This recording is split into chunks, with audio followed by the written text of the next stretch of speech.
Muito obrigado pela presença de todos e todas. Uma alegria estar na cidade maravilhosa, lançando o meu macacão amarelo. Eu queria, antes de começar, fazer só alguns agradecimentos. Primeiramente, a minha esposa e meu filho, que estão sempre comigo nessa jornada, né, sempre ao meu lado, acompanhando todos os trabalhos que eu faço, fundamentais na minha vida. Amo vocês, obrigado. Queria agradecer também a minha querida amiga Andréia Samico, editora, não deste livro, mas uma talentosíssima editora, foi minha residente em Gonçalves. Sem ela, isso não estaria sendo possível. Agradecer ao Benjamin, que tão bem nos acolhe aqui. E um agradecimento especial à Iana, que eu tive o prazer de conhecer pessoalmente hoje, mas pela qual eu já fiquei apaixonado, como eu falei, porque tem não só um currículo excepcional dentro daquilo que eu abordo no meu livro, mas um discurso muito potente, um discurso que é extremamente necessário para aquilo que eu me propus a escrever no Macacão Amarelo, que é um livro que fala, entre outras coisas, sobre preconceito racial, sobre pertencimento, sobre adoção, mas, acima de tudo, sobre amor. E, embora seja um livro infanto-juvenil, narrado por uma personagem pré-adolescente, é um livro que eu costumo dizer que é para toda a família. Então, é uma honra receber você aqui. Agradeço. Muito obrigado. E a gente vai bater um papo sobre algumas questões que a Iana vai trazer para a gente, sem dúvida nenhuma, mas eu também queria ter a oportunidade de ler pelo menos 2 capítulos do livro, justamente para startar esse bate-papo com a Iana, né? Então, o primeiro capítulo que eu gostaria de ler é o capítulo 2, que começa assim: Papai e meu padrinho me levaram para fazer um novo corte de cabelo. Como já tinha crescido, pediram para o cara deixar mais redondo, mas ainda baixinho. Os lados e o topo tinham o mesmo tamanho. Segui com esse corte por muito tempo. Quando eu estava, sei lá, com uns 7 ou 8 anos, falei para os meus pais que queria deixar o cabelo grande. Eles me explicaram que o cabelo não iria crescer para baixo, mas para cima. Irado! Black Power significa poder negro. E não é que o tal cabelo Black Power era muito usado quando meus avós eram jovens? Sabe, meu pai também tinha usado o tal Black Power. Até mostrou uma foto da sua primeira identidade. Muito irado. Eu dizia que queria deixar o cabelo crescer bastante para esconder meu estojo dentro dele. E papai me contou uma outra história muito louca, que quando ele era criança tinha um desenho chamado Os Super Globetrotters. Tinha um personagem com Black Power que fazia isso. Ele tirava várias coisas de dentro do cabelão. Mais do que irado. Deixei o cabelo bem, mas bem grande mesmo. Na foto da identidade, eu também estava com Super Black Power, igual meu pai quando menino. Ficamos até meio parecidos, acredita? E tipo, na real, curti ficar parecido com ele. Ainda mais sendo a primeira identidade. Nunca escondi nada dentro do meu cabelo. E várias vezes fiz graça para os meus amigos prendendo lápis, canetas e a ponta de aviões de papel nos cachos. O pessoal se divertia e eu me achava o máximo. Teve até uma inspetora lá da escola que falou para o mundo que eu era o menino mais estiloso do colégio só por causa do meu cabelo. Na boa, fiquei mó feliz. Papai já tinha dito que eu devia me orgulhar do meu cabelo, porque ele era mesmo um estilo e uma marca da minha raça. Sabia que tinha até uma galera que gostava de colocar a mão nele? Eu curtia aquele cabelão diferente.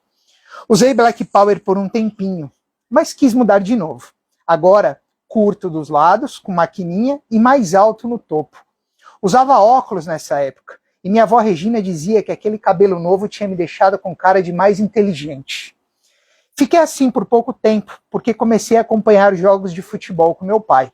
Não deu outra. Descobri o moicano.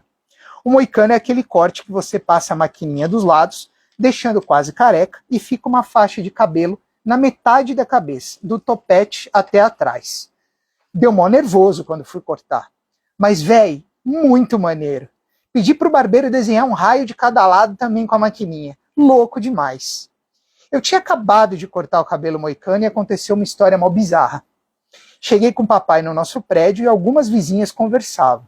Pouco depois, mamãe apareceu. Nossa, agora sim o cabelo do seu filho ficou bom. Mamãe, muito educada, respondeu obrigada e entrou em casa. Em seguida, chamou papai. Impressionante como algumas pessoas reparam mais no cabelo afro, de preto.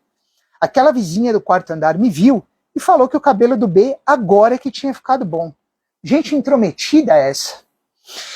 Como vocês percebem, né, o narrador protagonista é um menino negro, né? E ele é um menino negro adotado por pais brancos. E eu fiz questão de, logo no começo do livro, trazer um elemento que para mim é identitário, né? Que é a questão do cabelo, principalmente para as pessoas negras, né? Porque é muito comum que ainda os brancos olhem para o cabelo Black Power, ou para o Rastafari, ou para o moicano, de maneira enviesada. Né? O que é uma pena, né? O que é uma pena. Então eu quis trazer isso e fiz questão de ler esse capítulo para vocês, e aí eu já gostaria de passar a palavra para a Iana, porque ela tem que protagonizar esse momento, para a gente falar um pouquinho sobre por que, né, as pessoas pretas elas são violadas no seu direito de serem quem de fato são, né, de poderem ser quem elas querem ser, usarem o cabelo que elas querem usar, as roupas que elas querem usar, andarem do jeito que elas querem usar e serem aceitas e respeitadas pelas pessoas.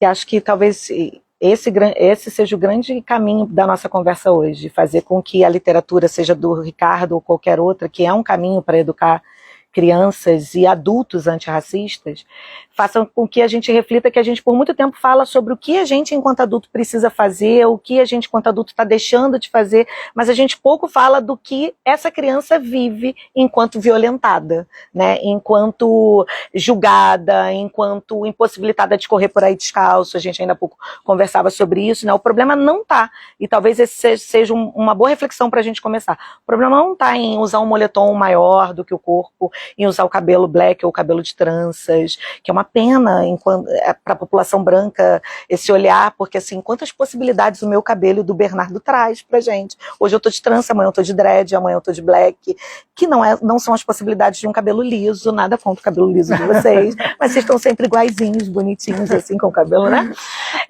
Mas talvez da gente refletir sobre a subjetividade desse indivíduo. O problema não tá em correr descalço, sair sem identidade. Eu conversava com o Ricardo esses dias e falei para ele, por muito tempo eu achei que eu não precisasse falar para os meus filhos, olha, lembra da carteira antes de sair. Infelizmente isso ainda não é possível, eu continuo fazendo o que a minha mãe fazia. O problema está na leitura que o mundo faz desses corpos, e talvez essa literatura, e aí o capítulo 2 já chega falando do racismo no cotidiano, né, que é o que a vizinha tem a ver com isso, mas ela não se aguenta de dizer, agora sim, esse cabelo tá direito, né, mas onde está o papel da gente enquanto população preta, ou de vocês enquanto pais de crianças pretas, de dizer, de promover o desconforto para ela. Que bom que o cabelo tá dele assim, por quê?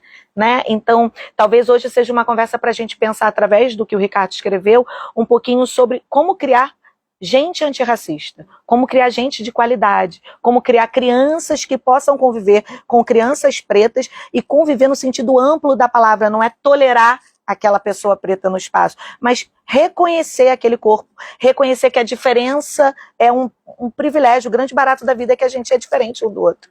E por que a gente segue enraizado nessa educação que foi dada pra gente, que o preto já chega, existe uma fala, né? Ele já chega perdendo. Então, a gente entra no lugar, a gente promove um desconforto, porque seguram a bolsa, porque correm da gente. Então, talvez hoje seja para vocês, enquanto sociedade, pensarem o que cabe a vocês. Porque não tem nada de errado com essa criança preta do livro, assim como nenhuma outra criança. O problema está na leitura que vocês fazem desses corpos. Então, enquanto sociedade, e aí talvez enquanto mãe de crianças pretas, em alguns pais aqui de crianças pretas, o que a gente vai fazer enquanto família, mas o que a sociedade faz enquanto grupo, né? Então é a hora de buscar letramento, é a hora de reconhecer os privilégios, é a hora de se soltar dessas amarras e reconhecer no outro uma potência como qualquer outra. Então, talvez para começar e muito buscando o cabelo, é dizer para essas crianças que tá tudo bem com todos vocês são lindos, inteligentes, maravilhosos, o Bernardo é lindo, o Bernardo é um menino potente nesse livro, o problema está na leitura que o mundo faz da gente. E talvez a literatura, as nossas conversas, a gente se aquilombar, a gente buscar rede, sair das nossas bolhas, porque a gente pode estar fazendo muita coisa bacana, mas cada um dentro da sua bolha, é importante que a gente se una. A gente fala muito da branquitude, talvez essa vizinha ela tá respaldada nisso, né? Vocês, enquanto brancos, nunca fizeram um trato oficial, mas está posto que o negro é o intruso nessa história toda, né? A palavra estrangeiro talvez traga isso com uma leitura muito mais fácil. Mas talvez seja a hora da gente, enquanto população preta, enquanto famílias de crianças pretas, adotadas ou não, famílias interraciais, possa também se aquilombar e pensar numa outra forma de construir essa sociedade. E esse primeiro capítulo que você lê traz o quanto o quanto a gente pode fazer isso de forma leve, tranquila, serena. O livro todo ele vem falando muito de amor, eu troquei isso com o Ricardo, o quanto ele me leva para Bell Hooks o tempo inteiro, mas o amor só não vai dar conta. É o amor literalmente em forma de ação que a Bel traz pra gente, de tomar consciência, de se rebelar, de ensinar que essas crianças se indignem. Se indignar com esse comentário da vizinha, se indignar com o comentário do coleguinha, se indignar com o olhar atravessado. Então, é se colocar, é fazer com que o outro esteja tão desconfortável quanto você. Talvez seja um capítulo para a gente pensar em reconstruir o que a gente tem de ideal e de padrão de sociedade. Por que o seu cabelo pode passar despercebido, né? Uma pessoa loura chega, faz as luzes novamente e ninguém diz assim, mas o seu cabelo tá diferente, mas se alguém chega de moicano, nossa, que cabelo é esse? Né? Se alguém chega de tranças, mas por que você fez isso no seu cabelo? Então talvez a gente trazer outros meios de olhar para a gente enquanto sociedade. Afinal de contas, a gente é maioria na sociedade, né? E por que ainda esse estranhamento? Então é algo para a gente repensar, para a gente refletir, para a gente se entender enquanto sociedade. E talvez seja uma pergunta que a gente vai se fazer o tempo todo hoje aqui. Que tipo de gente a gente está criando quando a gente traz esse comportamento que revela para uma criança que ser racista está tudo bem? Porque todos nós aprendemos a ser racista. Né? E se a gente aprendeu, a gente vai ter que desaprender e vai ter que aprender a ser antirracista, aprender a considerar as diferenças acima de qualquer coisa. Eu acho que esse capítulo consegue trazer isso pra gente, né? Uma reflexão sobre a leitura que a gente faz das pessoas e dos corpos que ocupam esse mundo. Eu adoro o seu discurso e a ideia é exatamente essa, mostrar essa questão da riqueza das diferenças.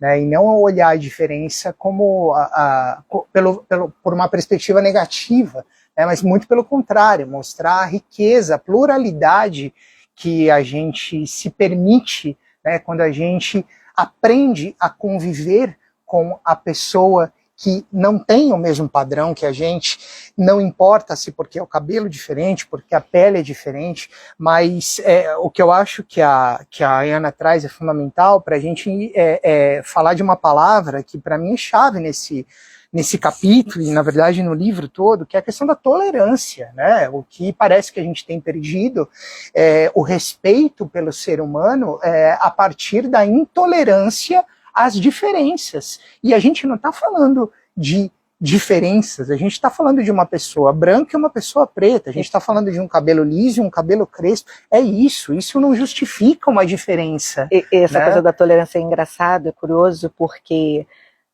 tem um outro viés aí também. Tem um caminho que as pessoas já sabem que é politicamente correto dizer ou se comportar, e aí elas toleram mesmo e se comportam de uma forma, mas a leitura que elas fazem é outra e vão agredir de qualquer jeito, ainda que na sutileza. Então, isso me leva para uma outra provocação que o capítulo me faz, que é, talvez a gente está sempre preparado para acontecer, a gente sabe que vai comentar do nosso cabelo, a gente sabe que vão segurar a bolsa, a gente sabe que vão olhar para a gente atravessado, mas eu não quero mais saber sobre isso só, eu não quero que esse seja o problema, eu quero que eu pense em o que eu vou fazer com isso a partir do momento que isso aconteça. Então, assim, pro Bernardo, essa vizinha ela é um problema, né? Porque ela tá ali julgando o tempo inteiro. Mas enquanto família, essa família ela não tem que dizer pro Bernardo, olha, se prepara porque a vizinha vai te olhar. Porque é como se a gente estivesse colocando no Bernardo a responsabilidade do julgamento do outro. E acho que por muito tempo a gente, enquanto adulto, fez isso. Olha, vai acontecer, olha, não sai sem identidade, olha, não vai descalço, olha, não, vai passar o pente no cabelo. Quando, na verdade, você tem que estar preparado para quando acontecer, E isso é errado. A partir disso que a gente vai fazer, como a gente constrói um caminho a partir daqui, do que preparar o outro para ser quase que o culpado por tudo isso, o responsável por tudo isso, ou aquele que tem, talvez, a gente estava falando isso ainda há pouco, a infância furtada, porque ele está o tempo todo esperando acontecer alguma coisa. Então ele não vai correr, então ele não vai atrás dos amigos, então ele não vai sair porque ele não trouxe a identidade. Acho que a gente está tirando o direito dessas crianças de viverem quando a gente não para pensar o que a gente precisa fazer de outra forma. A gente segue reproduzindo que o racismo existe, está posto, a branquitude protege uma parte da sociedade e a gente vive a partir desse cenário. Na verdade, o que a gente precisa fazer é deixar as coisas acontecerem. É difícil, não é fácil, não existe uma receita. Se eu soubesse, talvez seria muito mais fácil, mas talvez a gente precisa pensar a partir do fato e não tentar antecipar, porque a violência ela vai chegar. Infelizmente, isso é um dado real. E não há amor que proteja. E você traz isso com uma sutileza muito incrível no livro. O amor, ele vai ser algo importante, mas ele vai precisar construir uma postura no berço na família, que seja outra, que não é para ser reativo ou para esperar o pior, é para fazer alguma coisa a partir do que vai acontecer, porque senão a gente furta ele da possibilidade de viver como uma criança. Eu ia até falar isso, eu acho que é a questão do enfrentamento, e estávamos conversando antes do início, e você me falou uma coisa que fica muito marcada na minha cabeça. Essa história do enfrentamento não é a gente vestir uma armadura ou empunhar uma espada ou uma arma, mas é, de fato, saber enfrentar essa agressão que, de alguma forma, vai vir, como você está colocando, né? É a gente não se preparar para a agressão, mas é saber enfrentar quando essa agressão se consumar. Né? Eu acho que é um pouco por aí. E muita parte das escolhas que a gente vai fazendo, dos livros que eu vou oferecer, dos lugares que eu vou ofertar para essa criança. Então, assim, 2 minutos, que se a gente parar para pensar aqui, quantos amigos pretos você tem? Que diversidade você apresenta para os seus filhos? Porque não adianta você querer que, enquanto criança preta ou enquanto criança branca, ele queira entender a diferença se você não oferta isso para ele. Se o mundo dele é todo branco, ele está dentro de uma bolha onde as pessoas pretas que ele conhece são pessoas que estão servindo a ele, não estão em outro lugar. Então, é um exercício da gente, enquanto família, fazer esse deslocamento o tempo inteiro. Ah, mas é porque eu moro num prédio que só tem gente branca, então você vai se deslocar. Você vai frequentar algum lugar, algum espaço que ele possa reconhecer a possibilidade de outros corpos estarem ali que não seja a serviço dele. É fundamental que ele tenha referências e talvez não é em casa que essas referências vão estar, por uma limitação óbvia ou por outras tantas limitações. Então, eu sou da área de educação, mas eu preciso ofertar para os meus filhos que pessoas pretas podem ser advogados, médicos, escritores, mas se eu não me deslocar e ofertar essa possibilidade para ele não vai conhecer isso. Então, a gente precisa fazer escolha, seja através da literatura, seja através do discurso, do programa que você vai assistir, ou do médico que você vai frequentar, ou dos amigos e novos amigos que você vai ter que fazer, porque você vai precisar dessa rede de apoio, para dizer para o seu filho, olha, o mundo é colorido sim. O mundo é totalmente diferente. Porque senão o que a gente cria indiretamente, e por muito tempo foi assim e ainda é assim, é uma mentalidade de que o racismo está naturalizado, porque a gente apresenta esse mundo para eles. A gente não apresenta um mundo que seja outro. Então, se você quer que essa criança negra tenha alguma referência para usar um cabelo black, para cortar o cabelo moicano, você precisa apresentar essas referências, que por muito tempo pra gente não vinha nem da literatura. Então, na minha época de criança de 10 anos, e na sua e de muitos aqui, eu não abri um livro e vi uma criança brincando, uma criança preta brincando no parquinho. Eu não estou dizendo uma história baseada como a Sônia Rosa traz ali, alguém militando, trazendo alguma coisa, mas uma criança que eu vou abrir, eu vou me ver ali representada brincando com a boneca. As bonecas não era assim. Eu fui ter uma primeira boneca Barbie preta há 3 anos que eu ganhei de uma turma. Então, assim, o mercado não apresenta isso pra gente. Hoje a gente tem um outro cenário.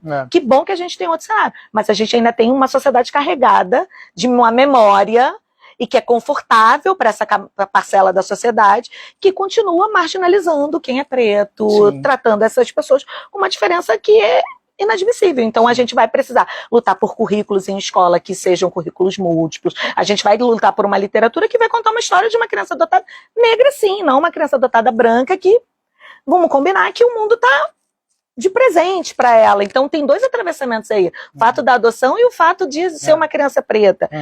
A gente precisa apresentar um mundo que é o mundo real.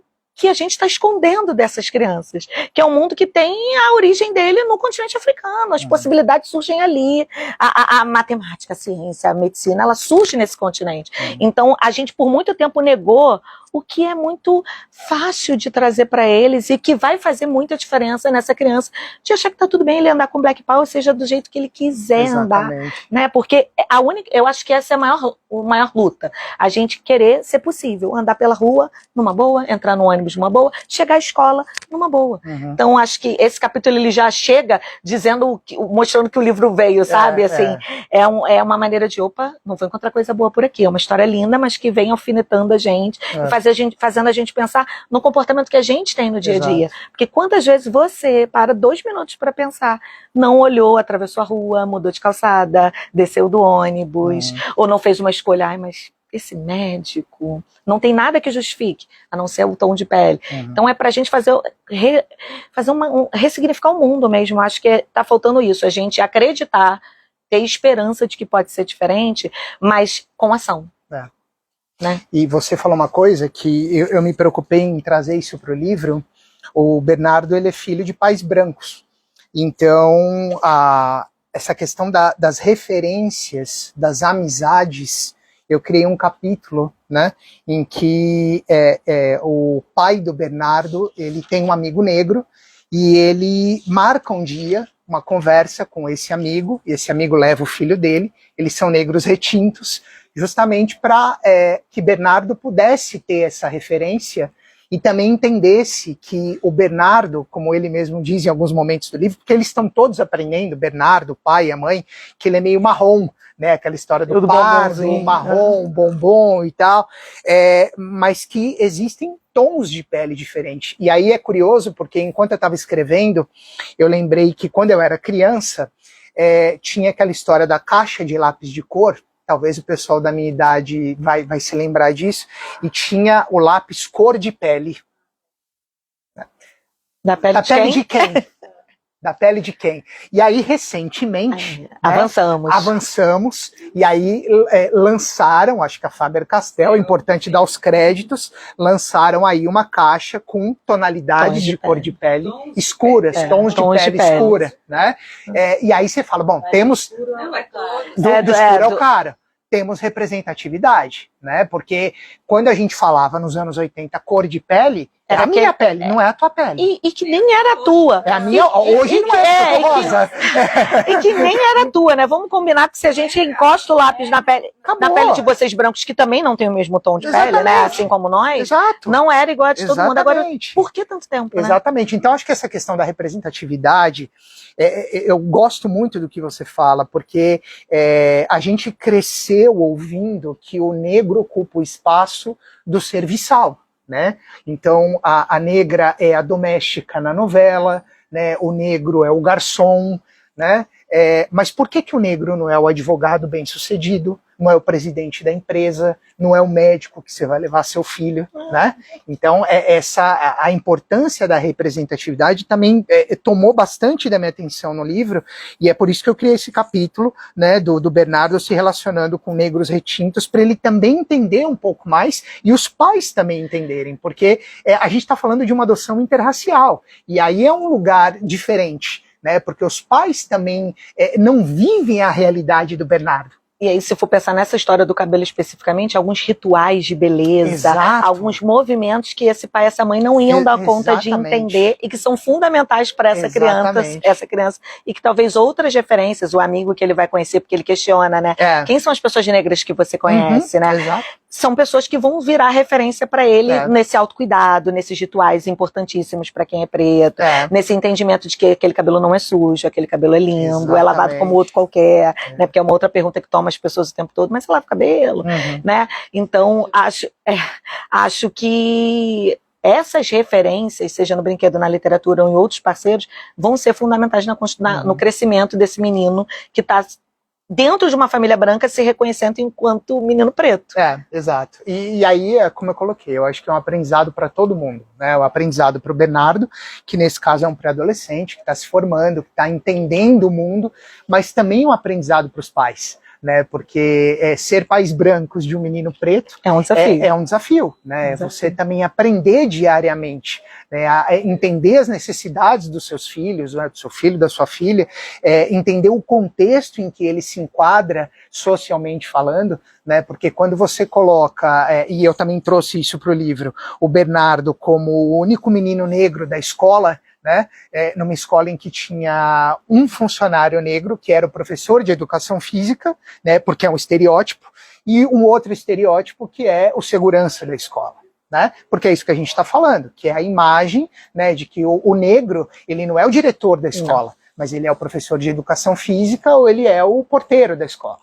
Né? Então, a referência desse menino é, bom, será que eu também, quando eu me tornar um adulto, eu vou ser o porteiro da escola, eu vou ser professor de educação física, ou eu vou ter a possibilidade de me tornar um advogado, me tornar um escritor, me tornar um médico, me tornar um professor, né? Então, acho que é uma questão que, de alguma forma, não só eu me propus a colocar no Macacão Amarelo, mas fico feliz de ver aqui meu querido amigo Guilherme, que também trabalha com humanização por meio da literatura. É uma preocupação que a gente tem enquanto escritores. Eu acho que a literatura tem que cumprir esse papel. Né? Que nem você falou, é você poder ler e se enxergar. E até pouco tempo atrás isso não acontecia. Fazer isso, né? É um dos caminhos. Eu acho que também tem uma outra provocação para a gente trazer, que é, a gente está falando um pouco de autoestima, né? Nada vai adiantar também a gente investir na autoestima se a gente não educar essa sociedade carregada de preconceitos. Então, assim, o amor não vai dar conta, investir na autoestima não vai dar conta se a gente não fizer um caminho que não pode ser de uma via única, sabe? A gente está aqui com a criança, mas a gente vai estar aqui com os adultos também. Porque as crianças estão tendo a possibilidade de crescer ouvindo falar sobre isso, com muito cuidado, trazer esse tema. As escolas estão muito preocupadas com isso, mas nós adultos não tivemos isso. Então, talvez o nosso senso comum, a nossa educação carregada de racismo, carregada desses estereótipos, possa atravessar o que o mundo está ofertando, que é de outra forma, e que talvez seja difícil para a gente, enquanto adulto, entender, compreender e fazer um movimento de mudança. Então, é muito comum em escola a gente ver a escola fazer um movimento maravilhoso e as famílias relutarem com aquilo. Então também não sei como a gente vai dar conta disso, mas é um trabalho que precisa ser, paralelo, crianças e adultos. Até que a gente tenha uma geração que dê conta de fazer isso, sem a gente precisar recorrer a especialistas de literatura e tudo mais, porque isso não vai ser mais um problema. E eu acredito muito nisso. Claro que talvez eu não esteja mais aqui, mas eu vejo um futuro sem data marcada, com a possibilidade da gente poder conviver numa boa, sabe? Da gente poder não estar preocupado em reeducar a sociedade, porque é quase que um trabalho de formiguinha, né? A gente educa, mas na verdade a gente está praticando um desserviço o tempo todo quando a gente permite que o racismo ainda seja algo que vença ali nas relações, na maneira como a gente olha para as pessoas, no julgamento que a gente faz. Então é algo que a gente precisa pensar. Eu vou cuidar da autoestima, mas eu preciso cuidar da educação daqueles que convivem com eles, ou fazer escolhas que é abandonar algumas pessoas, né? Ultimamente a gente faz escolhas pensando nisso politicamente, né? Poxa, de um tempo pra cá eu não... fulano, ciclano não dá mais. Mas acho que a gente precisa pensar isso com a convivência com os nossos também. As pessoas vão se revelando e vão trazendo coisas que não combinam com o que a gente pensa. Então a gente vai ter que abrir mão. Ou a gente vira aquela pessoa que vai estar ali o tempo todo na educação do todo, que também não é bacana, né? É cansativo demais, mas se vale a pena, a gente vai ter que pensar no nosso e pensar no coletivo. Então, um trabalho que vai ter que transbordar aí, é para além da criação do Bernardo no livro, é para a criação do Bernardo e para todo mundo que está em volta do Bernardo, né? Sem dúvida. Pensar um pouco nisso. Eu acho que tem um desafio, né? Você como educadora, que é levar isso para dentro das escolas. Muito difícil. Né? Porque eu acho que fala-se muito sobre não ser racista, mas de maneira efetiva, e aí eu acho que a tua experiência é brilhante, né? Você como educador antirracista, você construir de fato, dentro do ambiente escolar, um currículo antirracista, né? Um discurso antirracista, para você não só se antecipar, como você mesma falou, aos eventuais problemas que podem acontecer, mas para você educar essa geração que está se formando. É porque na escola o que a gente entende é que o que vai ser de fato algo efetivo vai ser o trabalho de prevenção. E na maior parte do tempo que a gente faz é um trabalho de atender o problema específico. Então acontece um caso de racismo, a gente vai lá e atua no caso de racismo? O currículo, as práticas cotidianas vão fazer com que esses casos até aumentem, tá? E isso é uma experiência que a gente vem tendo, e é isso porque isso está ganhando nome. E que bom que está ganhando nome, não é bullying, é racismo, é diferente, desumaniza. Coloca o outro num lugar horrível, né? Mas a longo prazo, a gente vai criar uma mentalidade que é outra, que não é não ser racista, é ser de fato antirracista, que são coisas totalmente diferentes. Então, quando a gente pensa num currículo, em práticas cotidianas, em professores menos resistentes à mudança, isso talvez seja um livro interessante para o professor pensar também. Ninguém vai reinventar a educação. Você pode até continuar usando aquilo que você acredita muito que está dando certo. Você só vai ampliar o olhar sobre aquilo. Então, quando a escola entender que o trabalho de prevenção e de mostrar um mundo diverso para esses alunos é o trabalho que vai surtir efeito lá na frente, a gente vai parar de trabalhar só quando aparece o racismo. Porque vai ser um ganho para toda escola, para toda a comunidade escolar, para as famílias, porque aí assim a gente vai estar ensinando essas crianças a fazerem uma leitura de mundo. Por enquanto, a gente só está ensinando que racismo não pode. Que racismo está errado. E talvez é chato, que é aquele momento que vai para conversar com fulano, aí tem uma sanção pedagógica, que tem que repensar aquilo, e que desperta naquele adolescente, naquela criança, talvez até uma aversão àquele tema. Quando, na verdade, o que a gente, enquanto professor, faz, e por muito tempo o professor teve naquele lugar de prazer, né? Nossa, eu adoro meu professor. Os pais chegavam e falavam, o que você fala lá em casa só funciona aquilo que você diz. Isso se perdeu ao longo do tempo, porque eu acho que o professor também perdeu esse tesão pela educação. É você que vai conquistar o teu grupo, é você que vai fazer o seu grupo acreditar naquilo, é você que vai levar a possibilidade do teu grupo refletir sobre aquilo. Então acho que é um pouco da gente recuperar esse fôlego do educador, sabe? Essa crença, aí o Paulo Freire traz o esperançar pra gente, né? Essa coisa do esperançar mesmo, de acreditar que nós vamos fazer a diferença dentro de sala de aula, que por enquanto vai pipocar inúmeros casos de racismo. A sociedade é racista, não tem como eu chegar na escola e achar que não vai ter racismo, que não vai ter bullying, que não vai ter gordofobia. Vai ter. O problema, isso é um problema? É, mas ele não é o maior problema. O problema é o que a escola vai fazer com isso. O que a gente faz? Não adianta só, gordofóbico, vem cá, suspensão. Homofóbico, vem cá. Quando você abrir mão de um aluno é algo muito sério.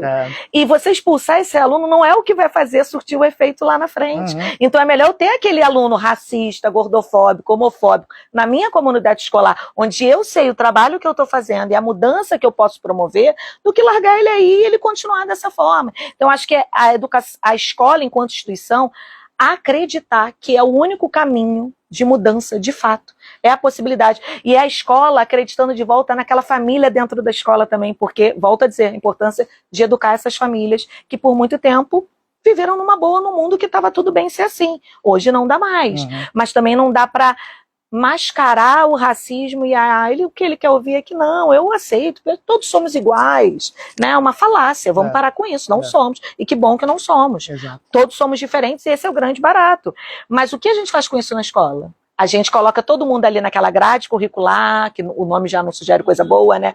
Dentro daquela caixinha, ou a gente promove ouvir também do outro, do racista, do gordofóbico, o que ele pensa, como ele vê o mundo, para que a gente possa trocar e construir uma outra forma de agir, de atuar, de pensar. Perfeito. Tô adorando. Eu tenho outro capítulo que eu queria ler para vocês, que já está mais para o final, que é o capítulo 8, que a Ayana até citou, falando sobre a questão, a gente falou um pouco do cabelo, né? E a Ayana estava falando um pouco das roupas, que eu também acho que reforça um pouco essa questão de estereótipo, que muitas vezes a gente vivencia com o corpo negro, né? Que diz assim: estava com 11 anos e tinha ido com eles ao aeroporto.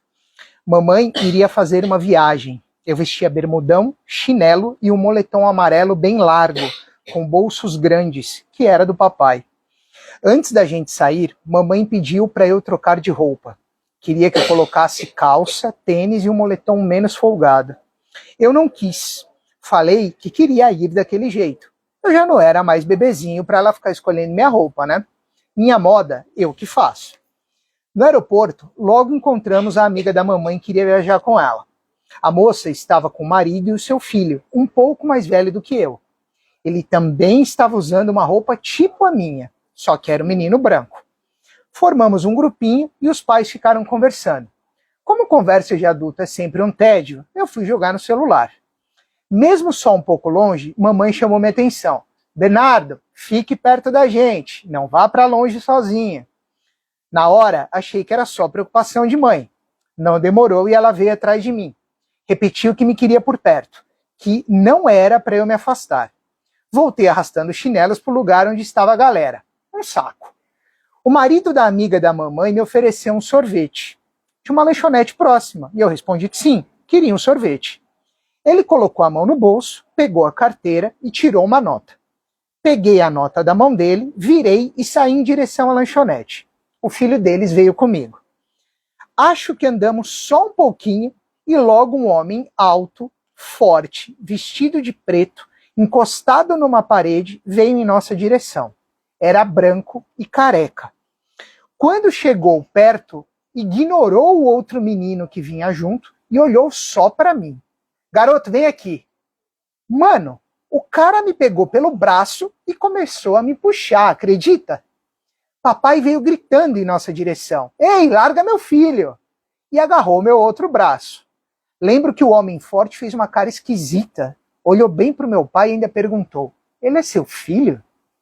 O cara falou ele meio devagar, como se estivesse separando sílabas. Sim, ele é meu filho, papai respondeu de olhos apertados e reforçando o ele. Nisso pude ouvir mamãe gritando. Parecia uma leoa furiosa, também correndo até nós. Tá vendo, Bernardo? Eu falei para você vir com outra roupa e para não sair de perto da gente. Eu te avisei. Ainda mais vestido assim. Eu te avisei. Naquela hora achei que era por eu ter aceitado o dinheiro do moço e ter saído sem avisar que iria comprar o sorvete. Mamãe continuou, meio esbaforida. Nem todo mundo imagina que você é nosso filho, Bernardo. Não entendi por que ela disse aquilo e continuava achando que estava nervosa por causa do dinheiro e tals. Mas papai tinha entendido o que havia acontecido. E no caminho de volta para casa ele explicou. B, você já reparou como alguns meninos que vivem na rua se vestem? Muitos andam com roupas mais largas porque são doadas por outras pessoas. Alguns também não têm tênis e por isso eles andam descalços ou de chinelos. E qual a cor da pele da maioria desses meninos? Eles são pretos ou pardos como você, não são? Então, quando você se veste dessa forma, sendo um menino pardo no meio de gente branca, algumas pessoas podem achar que você é um garoto de rua pedindo dinheiro. Isso se chama estereótipo. Nem todo mundo vai conseguir pensar que você pode ser filho de uma daquelas pessoas, entende? E eu nunca havia pensado naquilo. E papai continuou. Claro, eles não deveriam chegar puxando ninguém pelo braço sem saber o que aconteceu. Mas, infelizmente, existe uma coisa chamada racismo, que aí eu interrompi. Eu sei o que é racismo, já aprendi na escola. É quando alguém trata uma pessoa negra, parda, indígena ou oriental de um jeito diferente, achando que ela é menos gente ou menos importante do que uma pessoa branca. Aqui é 300 de QI, papai. Isso mesmo, deve ter sido por isso que aquele homem que era segurança do aeroporto te pegou pelo braço. Ele te viu de maneira errada, preconceituosa, racista, estereotipada, como se fosse um menino de rua pedindo dinheiro. Caraca, velho. Nunca pensei que isso podia acontecer só porque eu sou marrom. Papai continuou dirigindo em silêncio, mas pelo retrovisor vi ele enxugando uma lágrima.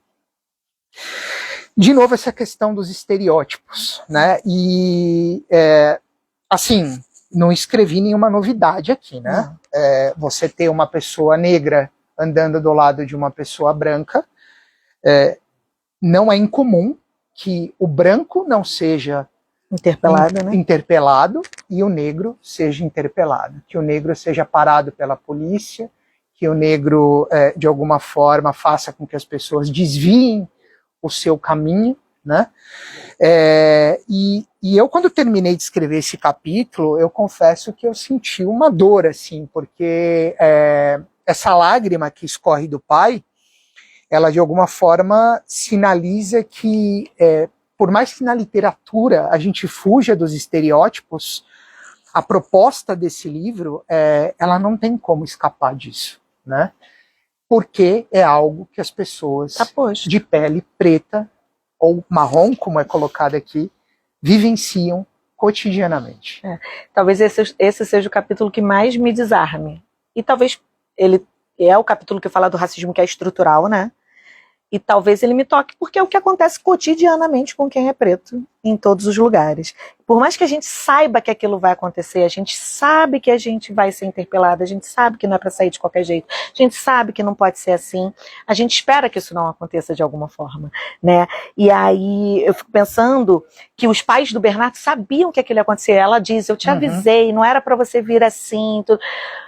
Mas volto a dizer, o problema não está com a maneira como... É como esse corpo é lido. Então, olha que ele está do lado de um menino que está vestido como ele está vestido, e só o corpo dele é lido como uma ameaça. Exato. Então, o segurança puxa ele pelo braço, o pai puxa ele de volta, ele não pertence àquele espaço, ele não pode pertencer àquele espaço, porque esse corpo é lido de uma forma como se ele fosse uma ameaça pro aeroporto. Ele está sendo visto como uma ameaça para as pessoas que estão ali, embora não seja. E aí eu fico pensando que a todo momento a Bell Hooks, ela vem na minha cabeça quando eu leio o amor, mas nesse capítulo eu não tenho como citar, e aí é uma leitura talvez obrigatória para adultos, o Fanon. E a maneira como esse corpo preto se enxerga ali no meio da sociedade, ou como a subjetividade desse corpo preto é tratada ou não tratada, né? O quanto a gente é violentado literalmente, e o quanto a gente precisa pensar em como é uma violência para esse menino, mas imagina psicologicamente para esse menino. Imagina na construção desse indivíduo enquanto gente, o quanto esse episódio não vai trazer, que pode ser um episódio fictício no seu livro, mas facilmente acontece com muitos que estão aqui, né? Quem preto aqui não foi seguido no mercado. Então você entra no mercado para comprar uma coisa que seja, e alguém vem atrás de você, supondo que você vai levar aquilo sem pagar. Então, que leitura é essa que fazem do meu corpo que não fazem do seu? Por que o menino branco que estava do lado dele não foi também questionado e ele é questionado? Então, acho que é novamente essa família, enquanto uma família branca, se colocando no lugar do que esse privilégio que é ser branco, é para além de não ser racista. É para interromper com essa ação. É lá puxar pelo braço assim, e gritar, não, aqui não. Olha, ele está comigo. E mesmo que não tivesse. Que leitura é essa que você está fazendo, pela maneira como ele está vestido, que ele não pode estar aqui. Então, acho que é um capítulo para a gente pensar no privilégio, que é ser branco, mas usar esse privilégio para romper com esses estereótipos, para romper com esse comportamento, para romper com essa postura, para impedir que esse corpo preto continue sendo um empecilho nos espaços. Por que ele não poderia estar no aeroporto com o pai e com a mãe? Por que não o pai e a mãe brancos acompanhando esse menino? Então, acho que talvez seja o capítulo que mais me desarme como mãe, como mulher preta, mas o capítulo que faz a gente pensar sobre as possibilidades do enfrentamento ao racismo. E aí, o que eu faço agora? E é difícil entender que esse corpo é lido de uma forma errada, mas não culpabilizar o outro, porque aí a mãe diz pro menino, eu te avisei, eu falei que não era pra você estar assim, olha ela devolvendo pra ele a responsabilidade de ter sido agredido. Então é algo que a gente precisa tomar muito cuidado também, porque, volto a dizer, e talvez é a frase que a gente vai sair daqui hoje, é como esse corpo é lido, e não o que ele representa. Então é um menino, como outro qualquer, correndo pelo aeroporto. Ele traz, né, que saco, conversa de adulto, não quero ficar aqui como outra criança qualquer, um menino que não quer estar ali. Ele foi porque ele tinha que ir. Mas que leitura é essa que a gente faz desse corpo que nos dá o direito de dizer que ele não pertence àquele espaço? Então vocês usaram o privilégio de vocês para provocar o desconforto. Ele é um menino ainda, ele não dá conta de provocar o desconforto por si só, e essa criação vai conseguir fazer com que ele crie ferramentas para isso. Eu, como mulher preta, hoje provoco o desconforto no outro. Eu não aceito ser a única desconfortável ali. Mas naquele momento eram vocês, enquanto famílias brancas, que iam fazer esse movimento. E o que fazer? É colocar o outro em questionar o outro. Por que esse menino não pode estar aqui? Porque aí o que a gente faz, veja bem, o segurança ele sai de cena. Ele não aparece mais. É a mãe e o pai ali convencendo o menino de que ele não pode agir daquela forma. Que é o que a gente faz o tempo todo, quando na verdade talvez, e aí fica uma provocação talvez para o próximo livro, o que a gente teria dito para esse segurança? O que a gente deveria ter feito com esse segurança? E talvez uma conversa outra com o menino, tá tudo bem você tá assim, não há problema nenhum, você tá lindo de estar assim, talvez o erro tenha sido você se afastar da gente, sem ter avisado, pegar realmente dinheiro ali e comprar sorvete e ficar andando por aí, mas jamais você não ter saído assim de casa, você não deveria ter saído assim de casa. Então talvez num outro livro, o segurança ser colocado em xeque. Claro. E não o menino. Olha quem volta a ser o protagonista aí. O racismo. Exato. e não a reação a isso. Exatamente. Então, que é talvez algo pra gente levar pra quando sair daqui e for parar em algum lugar para comer e beber alguma coisa. Né? O meu corpo não é o problema ali, o problema é a leitura que estão fazendo no meu corpo para isso. Então, talvez a gente faça isso enquanto família, porque eu ouvi muito isso, a gente escuta isso o tempo todo, não sai assim, não. Ai, mas esse chinelo, essa calça rasgada, não... Mas isso não há problema, se o outro pode estar vestido assim também. Imagina para essa criança não poder ser como o outro é, porque a moda tá aí, né? Eles querem ir acompanhando. Então, a moda é andar de chinelo o tempo todo. Eu já entendi isso lá em casa. Eu não insisto mais pelo tênis. O negócio é ir de chinelo. Mas se alguém julga isso, o problema tá nesse alguém. Exatamente. Então, o que a gente vai fazer com o outro, provocar o desconforto no outro. Eu acho fundamental você tocar nesse ponto, porque, e eu trouxe isso no livro, principalmente para essa família, né, para esses pais brancos que também estão aprendendo a lidar com essa questão, é muito fácil transferir a responsabilidade para o menino, né? Mas não ir para o enfrentamento com este homem branco racista, né? E eu acho que o desafio, e aí a gente volta a essa palavra, é justamente esse, é o enfrentamento. E não é aqui você agredir ninguém, não é aqui você bater em ninguém, mas é você interpelar e perguntar por que você está agindo assim com ele e não com o outro, né?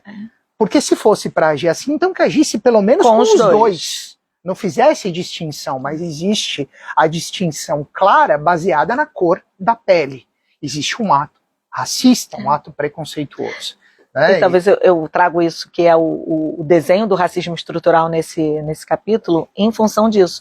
Talvez o que falta para a gente desarticular isso é questionar o tempo todo o que te faz agir dessa forma, porque não é que está tudo bem agir dessa forma, mas a gente já entendeu que as pessoas foram ensinadas a agir assim, a partir dos exemplos, dos modelos. Então, para desensinar, primeiro ponto, fazer o outro refletir sobre a ação que ele teve, que talvez foi realmente sem pensar, porque queria ser uma naturalidade sobre isso. Então, por que você julgou ele e não o outro? Então, pode ser uma simples pergunta, talvez a gente nem tenha ferramentas no momento, a gente fica tomado pelo ódio, pela raiva, pelo medo de deixar o outro exposto, mas a gente precisa voltar para essa pessoa e questionar essa pessoa. Ainda que depois eu fosse falar com a criança sobre o chinelo e tudo mais, mas o primeiro questionamento deveria ser para o segurança. O que te faz pensar que ele, não o outro, é uma ameaça? E talvez acabasse aí, e ele vai levar essa reflexão para ele. Ou não. Tem hora que a gente precisa investir mais, precisa chamar alguém de outra ordem para dar conta daquilo. Mas é fundamental que a gente faça esse movimento, e um movimento coletivo, sabe? De incomodar o tempo todo, a todo momento. Nem que seja sair do restaurante, trocar de lugar, não escolho mais isso aqui, não quero consumir isso, não vou comprar na loja X, mas fazer um movimento de deixar o outro no lugar delicado. Você falou uma palavra que eu acho interessante, que é a questão da exposição. Que muitas vezes a gente tem medo da exposição, principalmente se tratando de um pré-adolescente, né? Você fala, não vou criar uma situação que vai expô-lo mais, para deixá-lo numa situação desconfortável. Mas se a gente não fizer isso, a gente de fato transfere a responsabilidade como se ele fosse culpado. E ele não tem culpa de nada. Que a gente volta a apontar a infância dele. Exatamente. A gente acaba tolhindo ele de experimentar a vida. E que nós brancos podemos fazer. Exatamente. Só que a pessoa preta não pode. Né? Então, se eu quisesse, mesmo sendo rosa, aqui no Rio de Janeiro, sair de chinelo, sem camiseta na rua, tudo bem. Agora, se uma pessoa preta, ela sai de chinelo na rua, um boné para trás e um óculos escuro, certamente muitas pessoas vão atravessar a rua. Não à toa os dados estão aí, né? Quantos negros morrem por dia, quantas crianças são violentadas. Então, assim, existem dados para a gente pensar muito sobre isso. E assim, como eu falava quando eu li, né, o capítulo, é desafiador trabalhar com esse tema sem não cair nos estereótipos. E comentávamos antes do início do bate-papo sobre o título, né, porque o título me fez refletir muito, conversar com o meu editor, porque a gente sabe que, infelizmente, a palavra macaco muitas vezes é usada como um adjetivo para ofender as pessoas negras, né? Só que aqui já está na capa que o macacão, de fato, é uma peça de roupa, né? Que tem uma história dentro desse contexto.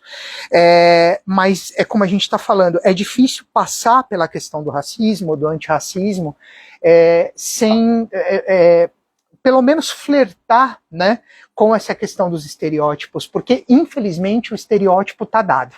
E aí eu acho que volta a questão do enfrentamento. A gente precisa combater esses estereótipos. E aí o meu papel, claro, enquanto escritor, foi de alguma maneira usar a minha literatura para mostrar que isso existe e como a gente pode combater. E por isso que eu comprei o título, falei, não, macacão na capa. Entendeu? E acho que você fez isso perfeitamente. Eu te falei, né? Eu confesso que o título de cara já me...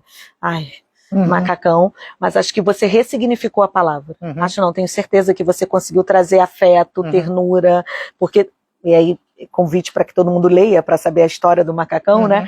Mas eu acho que ressignifica a palavra macacão, tira do lugar da agressão, tira do lugar do estereótipo, tira do lugar da desumanização e coloca no lugar do afeto, da ternura, da memória, da possibilidade de viver um novo começo. Exato.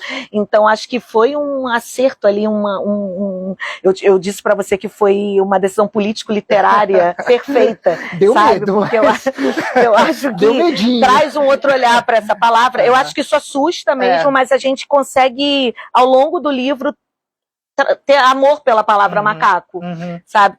Traz um outro olhar. Eu acho que você foi perfeito, eu acho que você conseguiu escrever sobre racismo, e é difícil, né? Porque as pessoas falam, ai, que mimimi, ai, vem eles com esse discurso novamente, mas você conseguiu fazer isso sem pedagogizar muito, exatamente. Sabe? Essa você é a ideia. Tem um ensinamento, tem uma pincelada política ou outra ali, mas sem perturbar o outro. Mas deixando o outro no lugar de, opa, preciso repensar sobre muita coisa, preciso refletir, já estive nesse lugar, o que eu faço agora? Eu acho que não ficou cansativo, não ficou chato, ressignificou muita coisa, trouxe ternura, ensinou, acho que foi interessante demais. Que bom, fico feliz ouvindo isso de uma especialista, né? Fica o convite aqui para que vocês conheçam realmente a obra. Da minha parte, eram 2 capítulos que eu queria ler, que são bastante significativos dentro dessa nossa proposta de debate. Não sei se tem mais alguma questão que você ache relevante colocar, fique muito à vontade, o espaço é seu. Se alguém quiser fazer também alguma pergunta, alguma colocação, alguém que já tenha lido ou não tenha lido o livro, fique à vontade.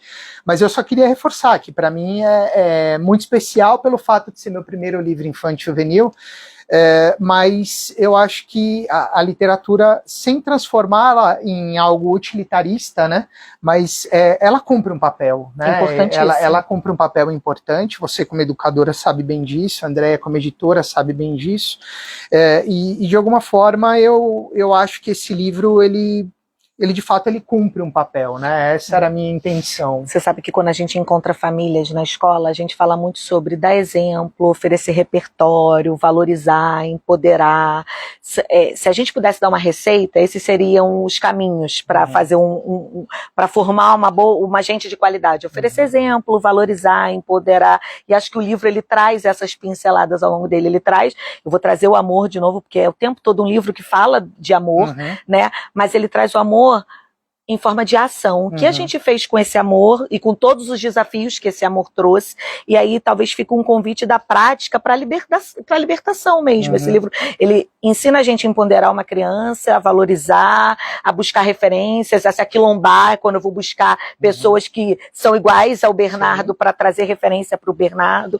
E acho que, talvez para mim finalizar, que é, enquanto famílias, a gente repensar que tipo de gente a gente quer colocar no mundo, literalmente. Se são iguais a gente, que talvez não tenha dado tanto certo, né? Ou se são pessoas que vão fazer do mundo de fato. E parece utópico, né? Papo de professor que acredita no mundo e tal.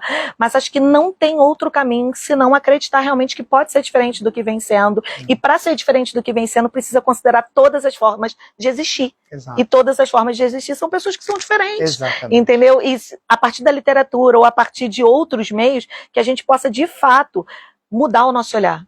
Considerar a possibilidade do outro ser diferente, não ser igual a mim, mas ser tão potente ou mais potente do que eu. Então, que a gente possa empoderar essas crianças, que a gente possa cultivar nessas crianças aquilo que talvez tiraram da gente em algum momento. É isso aí. Gente, brigadíssimo. Ayana. Obrigada, querida. Brigadíssimo. Obrigado mesmo. Uma honra. Obrigado mesmo. Andréia, obrigado. Benjamin, obrigado. Obrigado a todo mundo que está aqui. De fato, difícil, né? De outra cidade, não tem tantos amigos, né, assim, no Rio de Janeiro, mas é como eu falei para a Andréia, as pessoas que estão aqui são pessoas especiais para mim, né? São pessoas que moram no meu coração, criando novas amizades, né? Criando novos contatos. Então, é motivo de muito orgulho poder trazer esse trabalho para o Rio de Janeiro e bater esse papo com vocês. Então, de coração, agradeço muito mesmo vocês terem, ainda mais concorrendo com um dia tão lindo, né? Um feriadão, praia, né? Praia. Feriado, sol. Mas agradeço muito vocês estarem aqui para prestigiar esse bate-papo, esse lançamento. Obrigado mesmo, gente. Valeu. Obrigado, viu, querido? Muito obrigado.